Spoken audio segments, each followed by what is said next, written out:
2026 this is professor Vinod Kumar. స్థానికులకే ticket Jubilee Hills ఉప ఎన్నికపై పొందాం. దీన్ని మనం స్వాగతించాల్సిన అవసరం ఉంది. ఎందుకంటే ఇవాళ లోకల్ అనేది చాలా ఇంపార్టెంట్. స్థానికులు అంటే వారు మైగ్రెంట్ కమ్మోళ్ళు కాదు. మళ్ళీ మైగ్రెంట్ కమ్మోళ్లకు టికెట్ ఇస్తా అంటే కాంగ్రెస్ నడవబడుతామని చెప్పేసి ఇవాళ బీఆర్ఎస్ సిద్ధపడుతుంది. బీఆర్ఎస్ కూడా మైగ్రెంట్ వాళ్ళ కమ్మోళ్ళకే ఇచ్చింది. బీఆర్ఎస్ యాక్చువల్గా టికెట్ బీఆర్ఎస్ సీటు కంటోన్మెంట్ ఓడిపోయింది. అది తర్వాత ఇప్పుడు ఇది కూడా ఓడిపోతే ఉన్న పరువు బీఆర్ఎస్ పోతుంది. ఎందుకంటే ఎమ్మెల్సీ ఎన్నికల్లో పోటీ చేయలేదు, ఎంపీల చతికిల పడ్డది.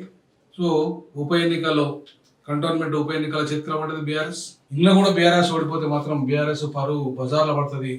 హైదరాబాద్లో బీఆర్ఎస్ ఉనికే పోతుంది అని చెప్పేసి ఈ సందర్భంగా హెచ్చరిక చేస్తూ స్థానికులకు బీఆర్ఎస్, బడుగు బలైన వర్గాలకు బీఆర్ఎస్ టికెట్ ఇవ్వాల్సిన అవసరం ఉంది.